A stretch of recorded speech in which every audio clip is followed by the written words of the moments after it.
to be silent, but I shan't be anymore. I have had enough of servitude, I've had enough of war. I shall rise into the night.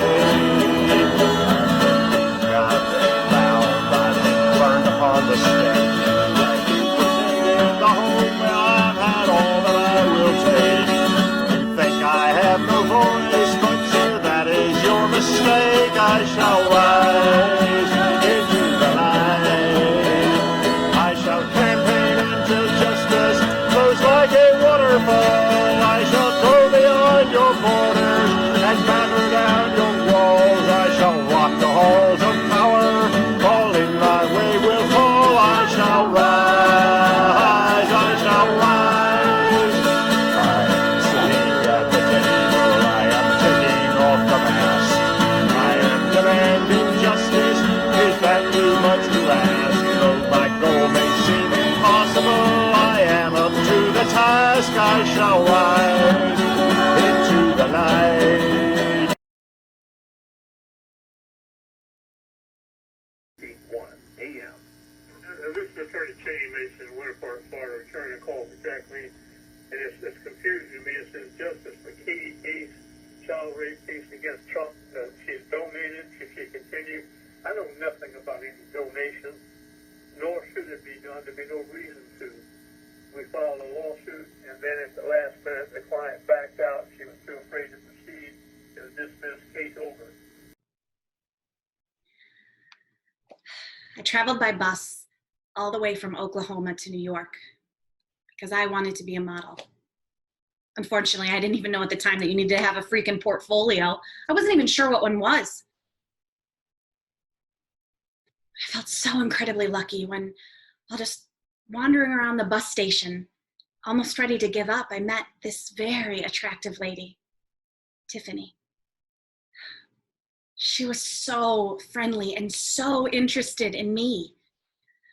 I told her why I had come to New York, and she told me how amazing that was because she recruited talent for modeling agencies and told me about this great opportunity that very evening to work a party at the most beautiful mansion in New York City.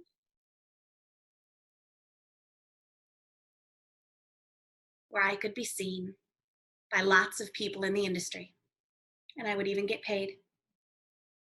She said it was important not to be shy and to take direction, and that I would only have to walk around and look pretty, that it was all about creating a fantasy. Later, when I met Jeffrey Epstein, he asked that I strip down to my underpants. I was a little uncomfortable, but I figured it must be just part of being a model. I was 13. We younger girls were to just float around gracefully like decorations. I met another girl, a little younger than me, Maria. She was so nervous. So I tried to smile confidently, like this is no big deal. Tiffany had this great big collection of wigs, and I tried this glamorous blonde one on. She said I looked beautiful. I grew up in Kingsville, Texas. Kingsville gave us all they could in the form of extraordinary teachers, coaches, and neighbors. And what you lacked, you gave us the tenacity to overcome. Like a mother bird, you did everything to push me beyond the nest. But while you taught me to aim high and fly, you reminded me to keep small town communities like yours in my peripheral. You are the bittersweet nostalgia of my past, the dreamscape of my present, and the vision of my future. You made me inquisitive, but demanding. A person who sees a world of potential and yearns to be the hands that repair.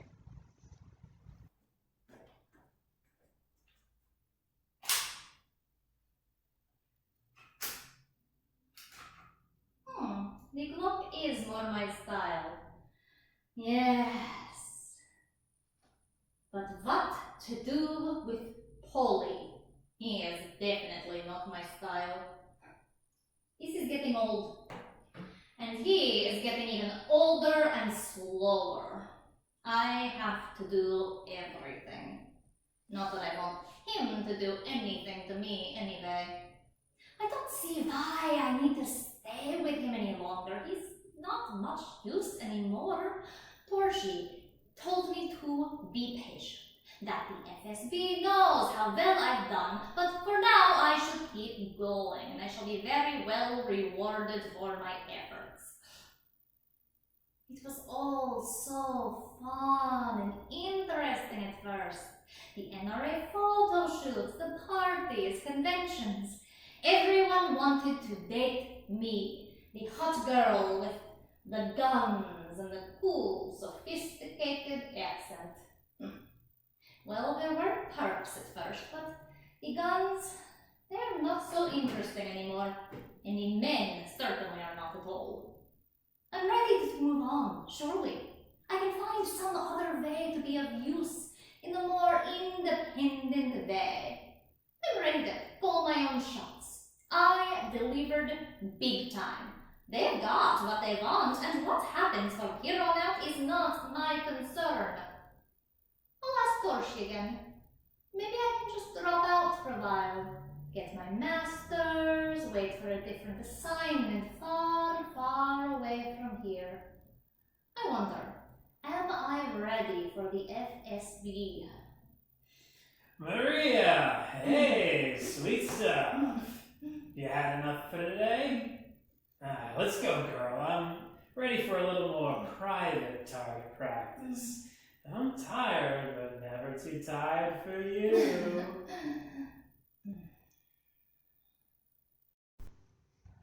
Well, it's a job. Not the most exciting place I've been, but it'll do for now. I'm still using my linguistic skills here in Georgia. Sure, I'd rather be doing something more meaningful, working somewhere overseas with US Aid or the Peace Corps. Unfortunately, without a college degree, they won't even consider me.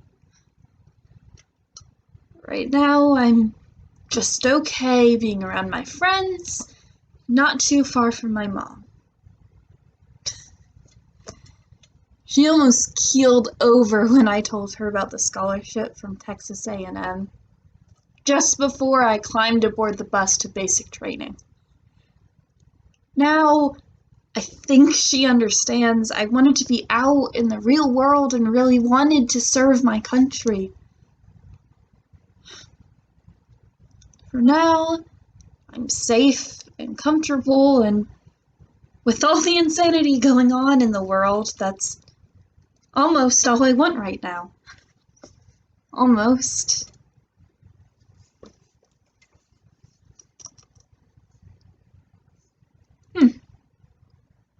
What's this?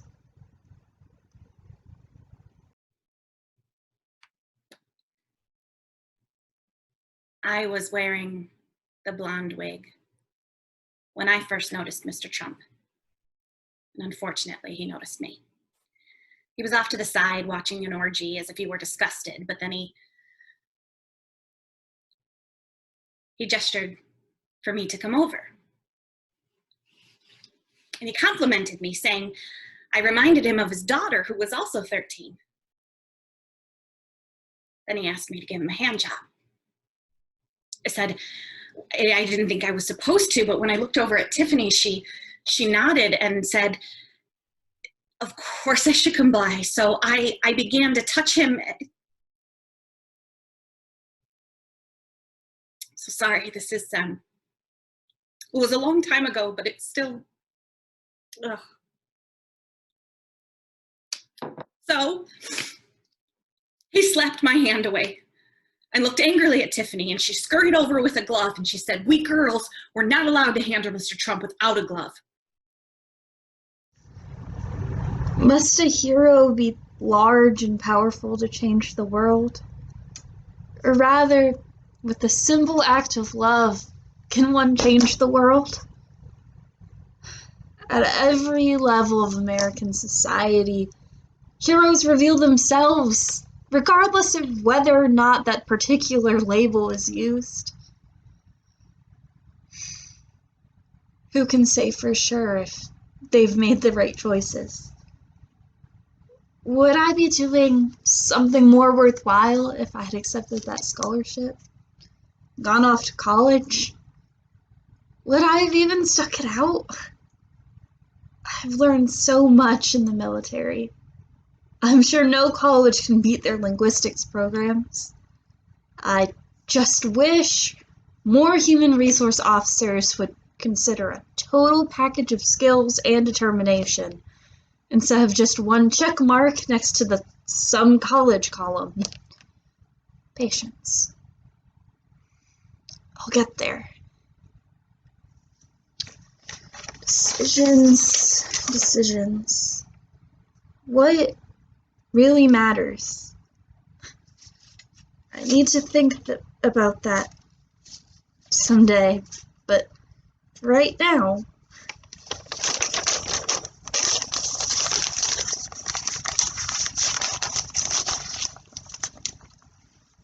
good night, y'all.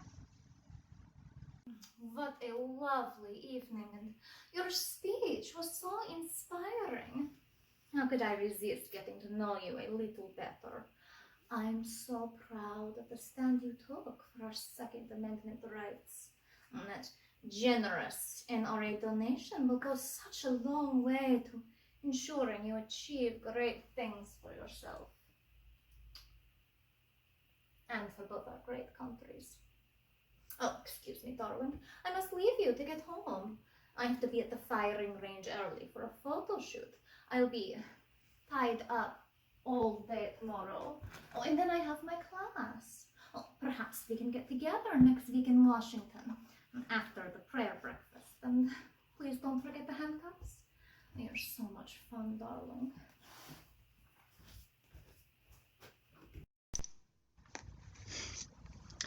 On the very same evening I walked out with that terrifying yet interesting document describing Russian interference in our elections, uncomfortably stuck in my pants, I caught the evening news. I couldn't believe our piece of shit POTUS fired the FBI director while under investigation by the FBI. I felt so enraged and yet kind of hopeful at the same time. Surely he crossed a line. Fucking Trump ignorance. The most dangerous entry to this country is not immigrants. It's the orange fascist pig we led to the White House. I find it so hard to believe that enough Americans could suck so bad that a hideous low-life mobster could actually be elected president.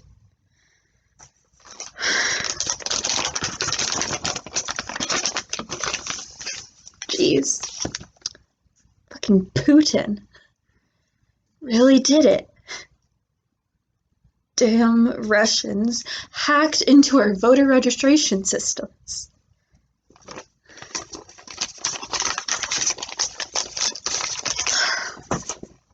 Well, hopefully this will catch someone's attention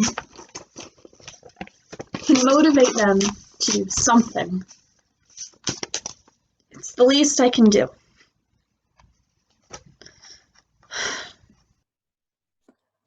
I'm very proud of my daughter. Reality joined the Air Force right out of high school because she wanted to serve her country. She's as smart as can be and very athletic. She runs marathons and teaches spin classes and yoga. Reality is extremely compassionate. She volunteers with the disabled people, even ran a 10K race pushing a kid in his wheelchair. She fosters homeless pets. She truly cares about people and animals and is constantly doing whatever she can to make our world a better place. That really is my reality. Yes, she called her father first. She knows he's the calmer one. She told him she'd been arrested and asked if we could come up to take care of her animals. I'm so worried about her. It's so scary. That's all I know right now.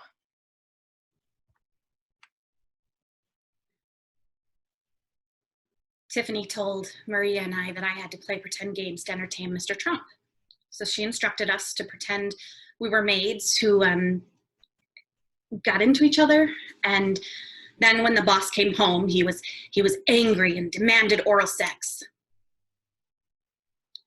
I wasn't supposed to have anything to do anything but act frightened and coy.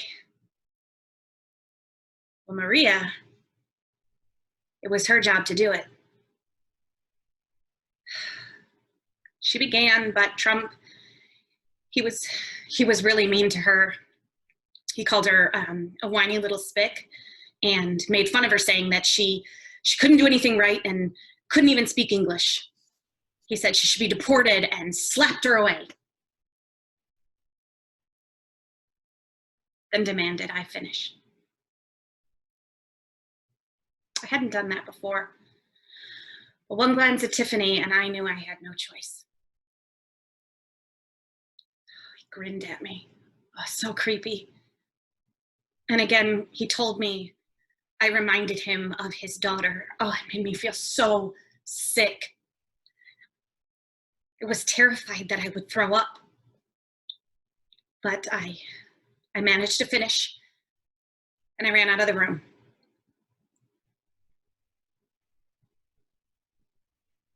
After, we always had to check in with Jeffrey before we left, and he wanted to know what happened, what the men liked, and if they said anything interesting.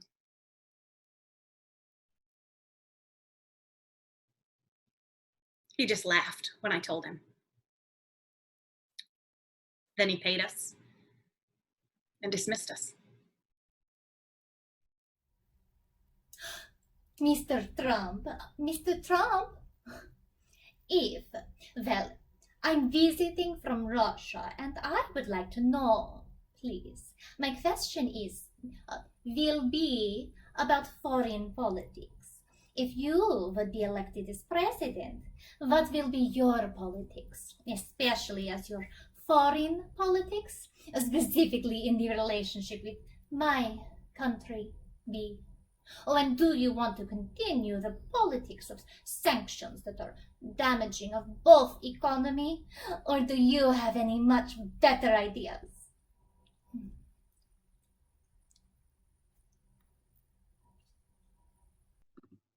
Reality was surprised at home by 11 FBI agents with search warrants who told her they wanted to either take her to their headquarters to interview her or do so at home. But it would have to be away from anything they felt was distracting. She told them there was a very small, weird bedroom, but she wasn't comfortable back there because it was creepy. Of course, that was just what they wanted. They took her phone and keys and questioned her for several hours in that small room. They never informed her of any Miranda rights. She felt like she was being held and not free to leave. When she asked permission to use the bathroom, she was accompanied by 2 agents. I kept looking at it for 3 days. It's not like I was trying to be another Edward Snowden or anything. I figured whatever system we were using had been compromised. Maybe this report would be one more drop in the bucket, but then again, maybe the truth would all just come bubbling out. I guess it all just got to me. Things were pretty awful at work. I even filed a formal complaint about them having Fox News on constantly, you know? Just at least, for God's sake, put on MSNBC, Al Jazeera, or a cute slideshow with people's pets, puppies, kittens, anything. I tried to reason with them to change it once in a while. So there I was, and I still had, 7, 8 months left in a job that didn't mean anything to me because it's translating crap from Iran and so boring. I'm really a much better Pashto linguist, so what am I doing translating Farsi? Knowing what was in that document made everything else I was doing seem meaningless. I felt hopeless, seeing all the information that was already being contested back and forth in the public domain, everyone trying to figure it out for so long. More details kept getting released or leaked. So, why isn't this getting out there? Why shouldn't this be public? Well now, things are really looking up for me and becoming a bit more fun. I am going to a Styx concert with my new cute American man friend, J.D. Gordon. I think he really gets me, and I'm sure I'm going to be getting the goods from him in more way than one. Anyway, if I go to his birthday party, I'm sure I can recruit a whole new crew of friends and Facebook fans who will also share my enthusiasm for better, closer relations between our countries.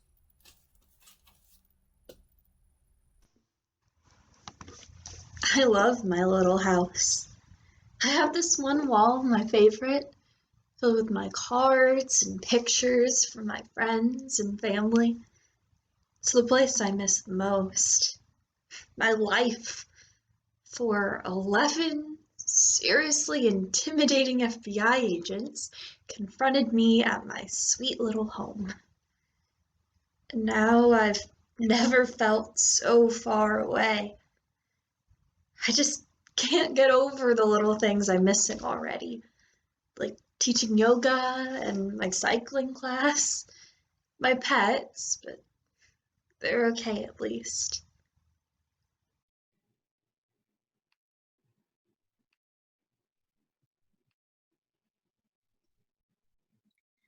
Anytime Mr. Trump noticed me, he asked me to put on the wig. I tried to avoid him by not wearing it. When he saw me, he would tell me to go get it, and then he would compliment me, saying how much more beautiful I looked. I cringed every time he mentioned Ivanka. One evening, Tiffany greeted me and immediately positioned the wig on my head and said that he had requested something special. She reassured me it was just another role-playing scene, but she seemed to be trying a little too hard to be nonchalant. I would be tied to a bed, but not to worry. I didn't even have to undress, and she said she'd be nearby if there was anything I was uncomfortable with.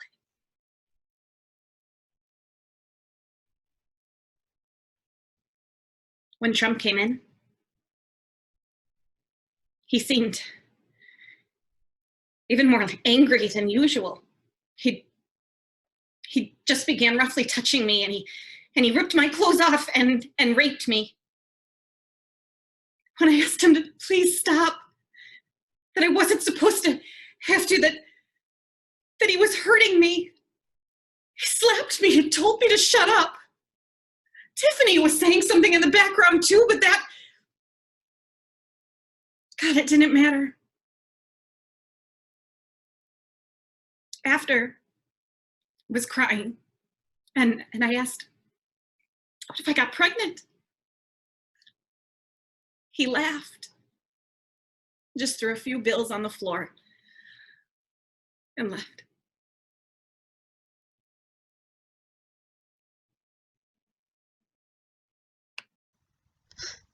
My freedom, my family, friends, and my time.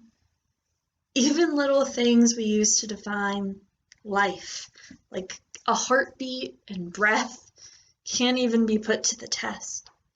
Say, I'm not dying. Nothing's at stake. Take my pulse, look down my throat, and you'd be planning my wake. This news isn't fake. Nothing left for them to take, and those who awake look away at my mistake. Meanwhile, others trying to take a stand are bowed so far over their heads in the sand. Today, you can tweet, spout off your view. Tomorrow, who knows? Will you be in my shoes? What if the people I gave 6 years to defend got better things to do? Sorry, not sorry. The end.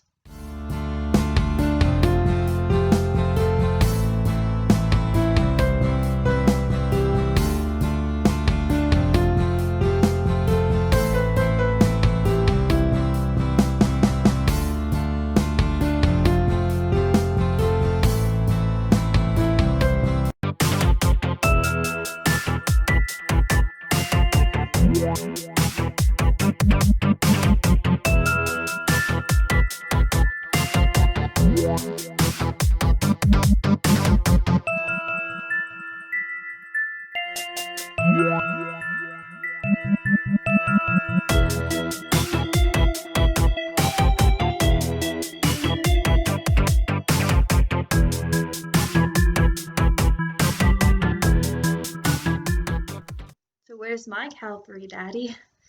Where are all my heroes? I'm ready to be rescued now, anytime. I never pictured myself as a damsel in distress, but if that were an option, I would tolerate some dumb knight in shining armor long enough to. Nah. I remember after 9/11 watching Mr. Rogers with my parents. He would say to focus on the helpers. I think it helped my parents even more to cope, to manage the pain they felt because they couldn't shield us from the tragedy. I remember seeing that pain in their eyes. Brittany would hug them and tell them it was going to be okay. My dad wanted to be sure we didn't grow up thinking it happened because of any particular religion or race. He did a good job explaining some pretty complex concepts to us and inspiring us to learn more about our big, complex world. I'm going to miss him. I heard her voice on the tape. She was obviously very frightened. She sounded shaky. We were stunned the first time we saw her in the court with handcuffs and shackles. An armed marshal stayed very close to her at every moment. One reporter later told me that he had covered the Chelsea Manning trial and she was not shackled or treated in this manner. It was heart-wrenching. We pleaded for her to be able to come home, to wait for her trial, but it was no use. They twisted her social media posts and took them out of context to misrepresent her as a true enemy of the state. She's certainly not the only young or even older woman who has made negative comments about Trump. She was wrongfully charged under the Espionage Act. She never cooperated with a hostile foreign agent or country. She never meant to harm us. Talking on a constantly monitored phone, seeing her in court in the orange jumpsuit, handcuffed and shackled, has been very painful. We have a long road ahead of us. Now it's so hard to believe my mom isn't even allowed to bring me a freaking book. So ironic after a childhood full of books. My mom works with children, so she remained interested in quality literature for young people a lot longer than my sister and I did. This has been incredibly hard on all of us, Reality's family, friends, and her supporters. I don't think any family can imagine something like this. It's changed us. It's changed everything about our entire family. We can't even imagine family vacations, knowing we can't have her with us or even touch her. This is our new normal, every day, just trying to find ways to support her and support each other. My husband and I live in Texas, so we've had to maintain a second home here in Georgia to be close to her. At least as long as we can keep money in her account, she can call us. If she doesn't call every day, I panic. I feel it's so important because at least briefly, she can focus on something else. We've had no physical contact with our daughter for over a year. We just see her through a glass. And even in the courtroom, she's not allowed to look back at us. It's been a very difficult year. It feels like she's so intentionally targeted. She's not a flight risk. Even in the military, she never even served outside the United States. I wonder, could it be my jail is worse than Alcatraz? I remember in the movie, the Birdman wheeling around a cart full of books. We could use a Birdman in here. By the way, I saw a bird. I think it was last week. It flew overhead. I wouldn't have even noticed a few months ago. Shit. I mean, a year ago. My access to books is dependent on the mood of my jailers. Similarly, my ability to get outside occasionally. Seems like everything in here is a privilege, not a right. I think the hardest part is knowing I could be doing something more worthwhile. And it's all I want to do now. So much more. Something that truly matters. I want to be out there helping someone. somehow, not just sitting here daydreaming. I feel like I'm in that scene in Christmas Carol. Marley's ghost looking out the window at all the suffering, unable to make any difference. Well, that's it. We did it. America gets a Republican, Donald Trump, for the next presidential term. A great supporter of gun rights for all and the restoration of wonderful relations with Russia. Congratulations to everyone, everywhere.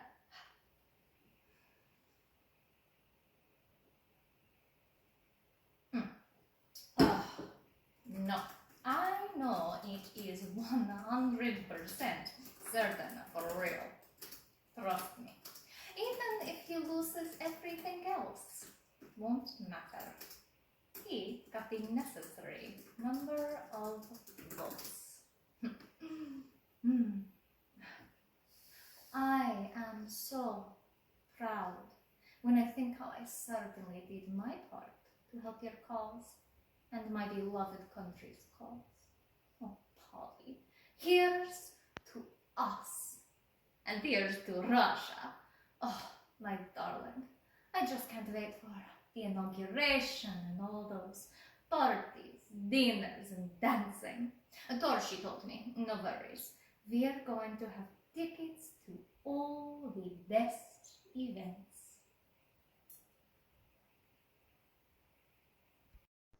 I was really looking forward to my trial, till I realized how little they would let me say. Now a trial doesn't even seem worthwhile, and the risks are even higher. My mom has to walk a fine line. We all do. They listen to everything and use anything that sounds suspicious or to say I'm just a spoiled brat. Not that it should be the be-all end-all, but I am a veteran. I'm proud of my 6 years of service. My Air Force Commendation Medal was earned, and now more than ever, well-deserved. After all, I aided in the capture of 650 enemy combatants, 600 enemies killed in action, identifying 900 high-value targets, and, now most infamously, for exposing Russian interference in our elections. Ta-da! This is a hard ordeal for any ordinary family to go through. We were hoping she could get out on bail, and we're ready to put up everything we own. It didn't matter. I quit my job to come up here, to be near her, so at least she knows I'm nearby. She tries to stay strong for us. At least now some of her artwork can be marketed, so that gives her an incentive to stay busy.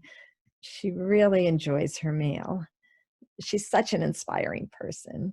When you talk to her, she picks you up.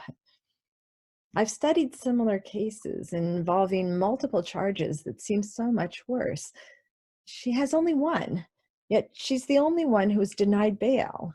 She was even denied an opportunity to work with her attorneys in private. All her conversations are monitored. She's being treated so differently, so isolated behind those walls. They wouldn't allow her attorneys to subpoena people to submit the information necessary to mount a defense. Everything, our very lives, are on hold until the trial, which now is set for October. So we're just holding our breath.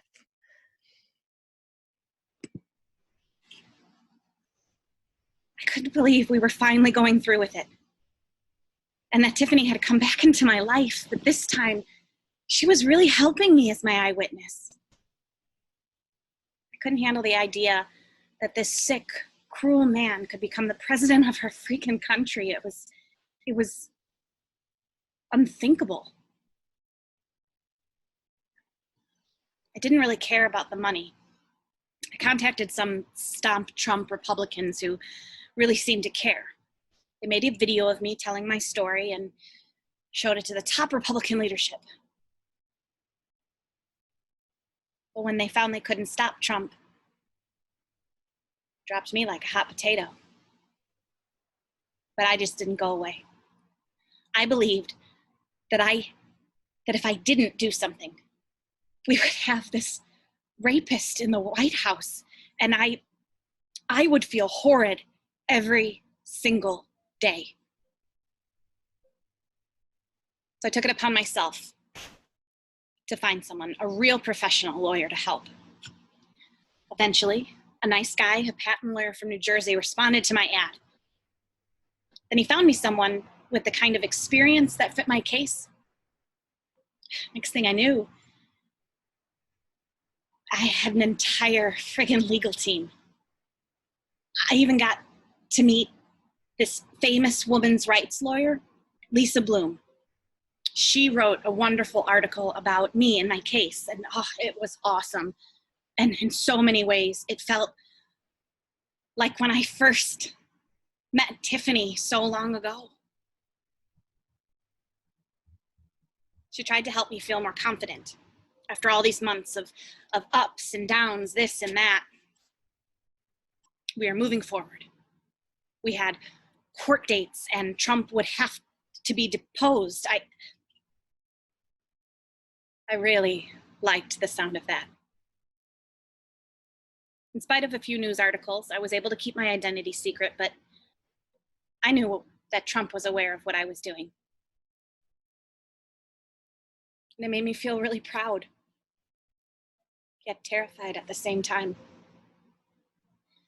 Then Lisa told me it was time to take the next big step, a press conference that would be broadcast live. No more hiding.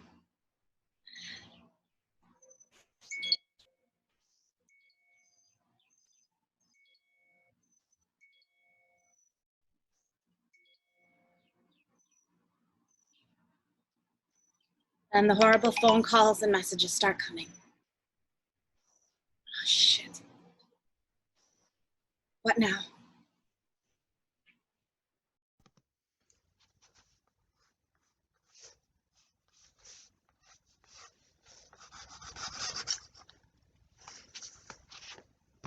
Well, hallelujah. The Senate Intelligence Committee released their report confirming that our intelligence community unanimously agreed Russians are meddling in our presidential election. Of course, Trump continues to deny Putin's interference and constantly claims there was absolutely no collusion. Putin's puppet even had a private meeting with his puppet master. Unfucking believable. You can't even make this crap up.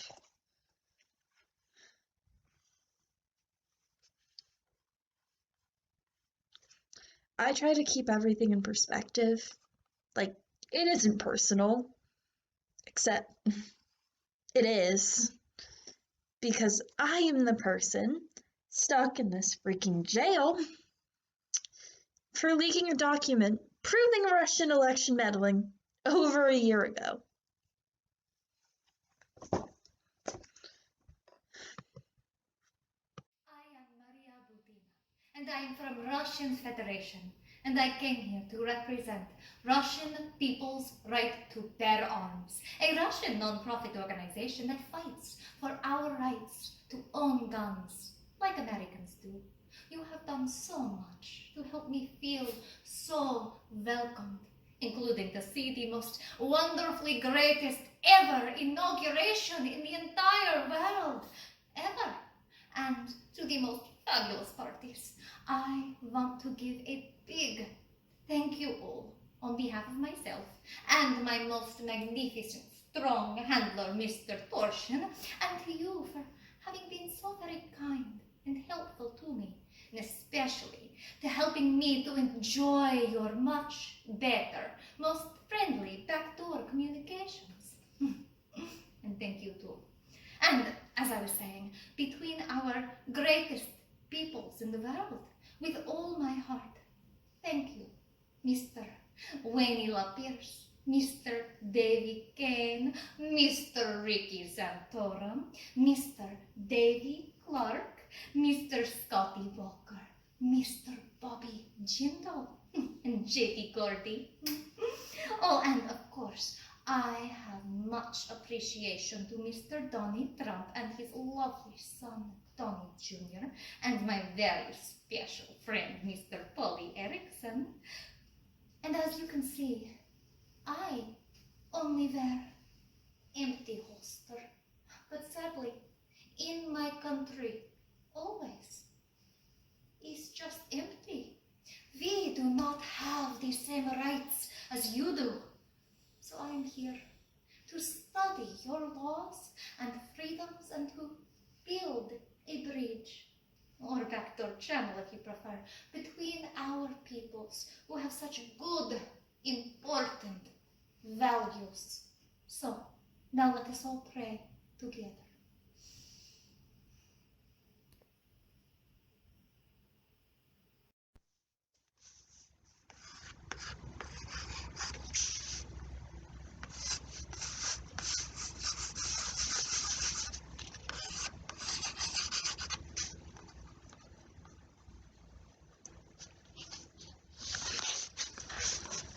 My reality? This is it. So now really, haven't lots of us called Trump an orange fascist? Who doesn't occasionally say, darn, I hate my fucked up country? Myself? I only say stuff like that 3 or 4 times a day, so I'm far from being a radical. But man, if I'm thinking of that fat, orange, Trump ignorance when they give me that polygraph test, well, fuck me. I'm gonna fail. People are often surprised my childhood was pretty ordinary and my name is not that strange. I was named for a t-shirt my dad saw at a LeMays class. It said, I coached a real winner. That's what he wanted. Jeez, I hope I haven't let him down too bad.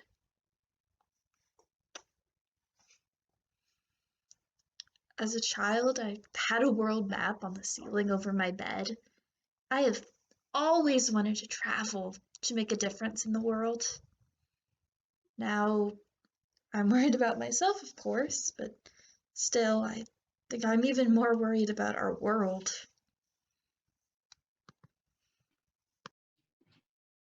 I just couldn't do it.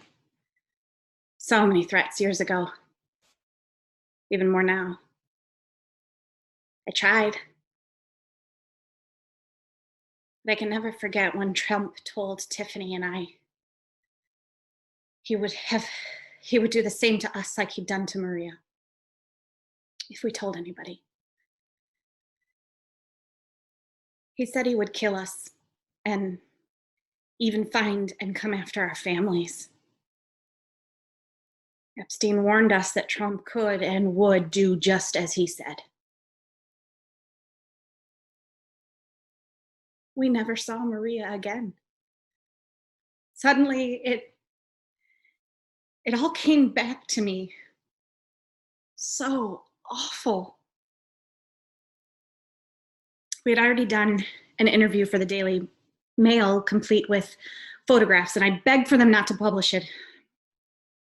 Unfortunately, it was too late. It wound up being published the very same day I backed out. They couldn't stop it. More than ever, I just wanted to go somewhere that I could be invisible again.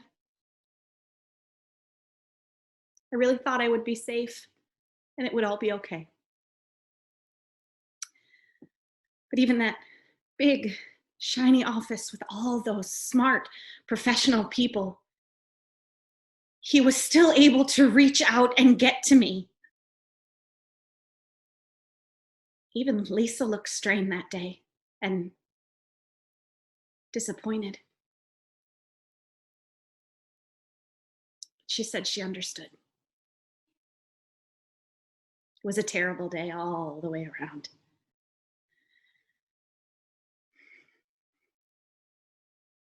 I don't think it was just us, that team. Trump got to and threatened because I saw the Daily Mail printed a retraction a few days later, proclaiming in bold letters that I had made it all up. And Donald Trump was not involved whatsoever. My sister came to visit.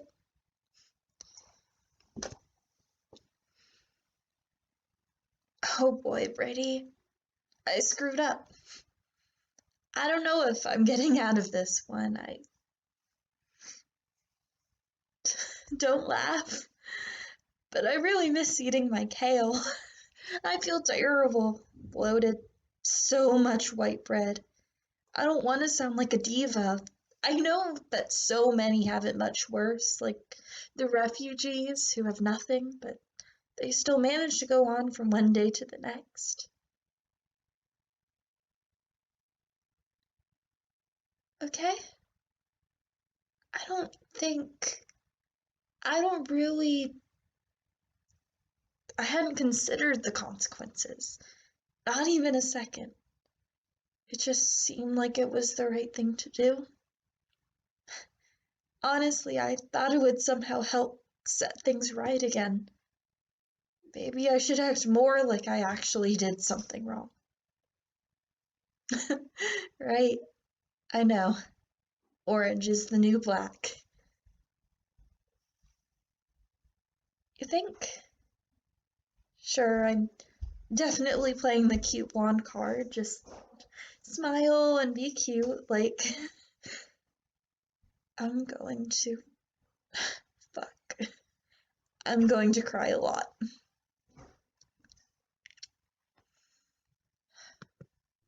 It's been one hell of a year, but we will never give up. And we will never forget how much you mean to us. And we will always be so grateful for your service. Stay strong, my beautiful girl. I'm staying strong for you too. Bye, sweetie. Don't worry about us.